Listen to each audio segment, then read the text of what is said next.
Hello and welcome back to some more Breath of the Wild. If you're watching this, then you most likely enjoyed the first part enough to stick around for the rest of the series. For those of you who do not know, I am very new to the Legend of Zelda titles and plan on playing all of them while still on this earth. For now, we are continuing our journey on Breath of the Wild. Just a quick reminder to hit that subscribe button down below, as only a small percentage of you are actually subscribed. But without further ado, let's get into it. We start off by taking on some shrines. I enjoy doing these shrines and I'm glad there are so many throughout this game. This shrine was simple enough, making us utilize our new paraglider we obtained to navigate most of it. Not the most challenging shrine we've faced, but a fun one nonetheless. We reach the end where we are given another spirit orb. Coming out of that shrine, we are given a side quest named Xenoblade Chronicles 2. Another game franchise I am yet to play, but I'm sure I will in the future. Let me know down in the comments if you'd like to see that. Moving on, we take on a couple of these goofy goobers, but not without struggling just a little bit. Finally, we take down the last monster and receive a reward for our efforts, a soldier's bow. We then come across a strange fellow on the bridge as we make our way to another tower. We manage to reach the top of the tower and activate it by placing our Sheikah Slate on the pedestal. Another part of the map, another W in my books. I just want to say again, I really cannot believe that this game is as beautiful as it is. Standing atop this tower, I take in the sunset and fully understand why this game has been so highly regarded throughout the last 5 to 6 years. After our sentimental break, we head off to do some more shrines. I also decided to do a little bit of live commentary at this point too. So, I'm deciding to speak a little bit in this episode. Hi, Future Jake. I'm speaking to you when you're editing this. Does this thing move? Oh, have I got to press that? Ah, I see. Wait, what? Hello? That's for the next one. We don't want that. Well, how does one do this then? Right.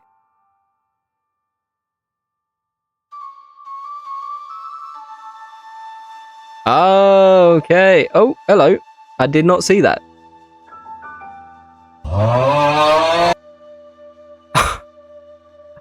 Was I not supposed to do that?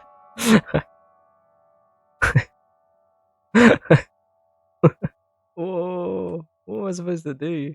After killing those 2 poor barrels, I eventually make my way to receive my next spirit orb. I want to go back to that like chapel place and get my stamina up.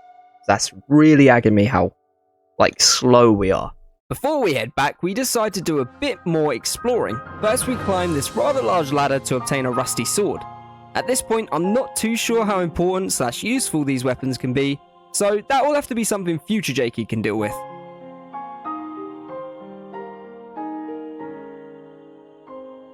That Heracross? It was in fact not a Heracross. However, this kind traveller did offer a trade. Arrows, I've got 35 of those bad boys. So I'm good. I'm good, Beetle. Nice to meet you, though. Nice to meet you, my boy. What is around here, then? Seems to be a bunch of stuff. Hello, doggy. Hello. What's all this going on over here? Link should be like, do you know who I am? Now that he knows who he is, he'd be like, do you know who I am? 20 rupees for a soft bed? Hell nah. Get out of here, boy. Maybe next time. But I need to... I'm on a mission, okay? There's a lot of NPCs here. I'll probably go and have a look at them in my own time. How do I get up there, though? Do I just have to go all the way around? I think I've gone the wrong way. I don't know.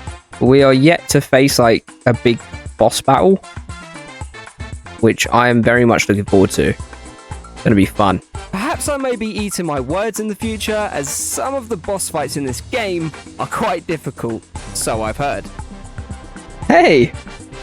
I can see you. No way. They stole your maracas? Oh, I was over for them. Oh, we're getting them back, don't you worry. Don't you worry, my boy. We are getting them back for you. No one messes with Broccoli Boy. That's my boy right there.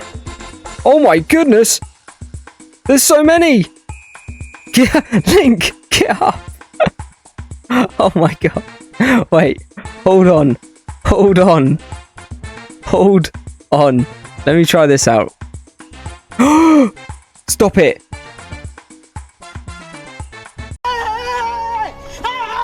What is bro doing? Hello? You okay? Wow. Yeah. Yeah, me and you too, bro. I'm getting these maracas back. I don't care. Nothing else mattered to me other than getting the Broccoli Boys maracas back. The main story can wait, as this was the utmost importance to me.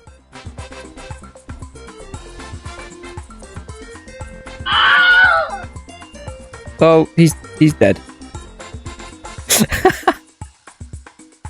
He's definitely dead. Just gonna be the maracas, right? Imagine I just run away with them now. Such a mean yet funny thought. However, we go back to give Broccoli Boy his beloved maracas. Once we do so, he rewards us with the opportunity to expand our inventory. We decide to expand our weapon stash, giving us one more extra slot for a weapon. We then make it to our main objective, to speak to Impa. Impa is an elderly lady who wants to help us regain our memories of our past. She goes on to explain in further detail the events which took place long ago. Tales of Link and Zelda taking on Ganon whilst having the help from 4 beings known as the Divine Beasts. We knew what our objective was from that point, to find these Divine Beasts and either defeat them or help them out. Before setting out, we have a little chat with our lady friend. Nice. Anything in here? Whoa. Hello. Hey. I see you looking. Okay. I think that's enough for now. After a good old chat with Impa, we continue our search for more shrines. We find one that we quite literally just walked past and obtained yet another spirit orb at the end of it. Easy peasy. Except it wasn't. At all. This was the longest time I've ever spent on a shrine. This shrine took me a grand total of around 25 minutes before I was able to complete it. This may seem like I hated the experience, but genuinely I love trying to solve what was quite clearly a tricky puzzle. Anyway, we eventually figure out how to complete the puzzle and obtain another spirit orb.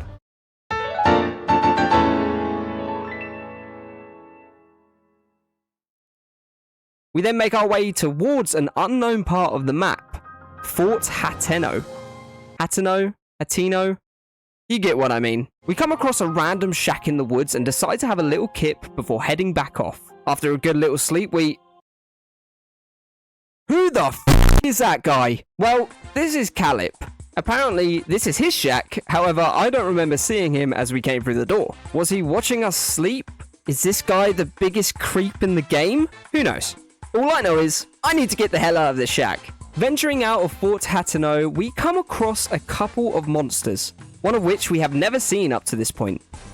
This ugly looking thing wasn't too much of a problem though, as we take it down with our boomerang no problem. We come across a couple more of these bad boys. This one here is just out of order. You can't be throwing your friends around like that. We finally make it to the next tower. However, I didn't have the brain power to understand that there may be another way of climbing it. So instead, I try to climb the same part a couple of times and get nowhere. So I leave the tower for now as I make my way down to Hatano Village. We find a shrine nearby and decide to take it on.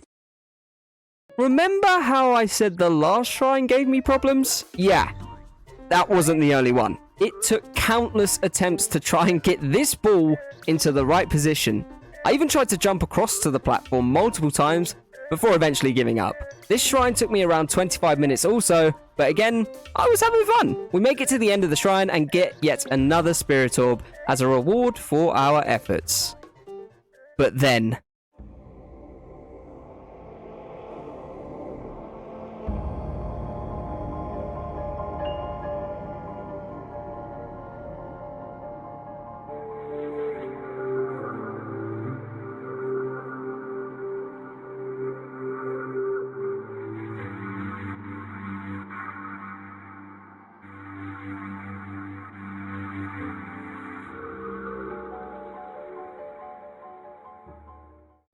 That was a strange cutscene, and to this day, I have no idea what it was about. Maybe one of you guys or gals could let me know down in the comments. We stumble across a few shops within the village, one of which sold clothing items. We purchase this hood to further our dripper meter to the max. We then enter another shop and decide to do something, well, pretty stupid.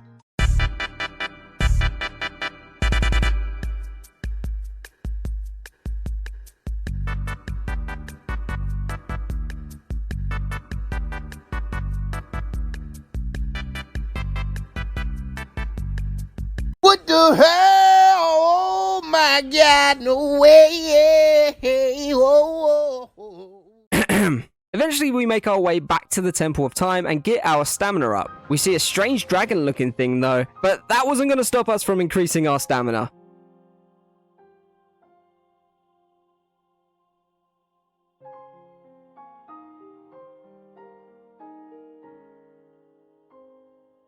We then make our way over to the bridge where we saw the mysterious dragon floating around. I'm not sure if that dragon is able to be fought, but I'm sure we will find out later down the line. We then head towards the nearest tower to expand our map. There were a few hard encounters when traveling to this tower, especially this absolute dick of a lizard who shot me at close blank range. In the end, we take down the monsters and climb our way to the top of the tower. Sheikah Slate to the pedestal, we know the drill by now. A new part of the map is now able to be explored, and I am very, very excited to do so. So, that's it for part 2 of this playthrough. If you did enjoy, please be sure to leave a like, and why not subscribe whilst you're at it, it would mean so much to me. I hope you're enjoying this series as much as I am, but I will see you in the next one.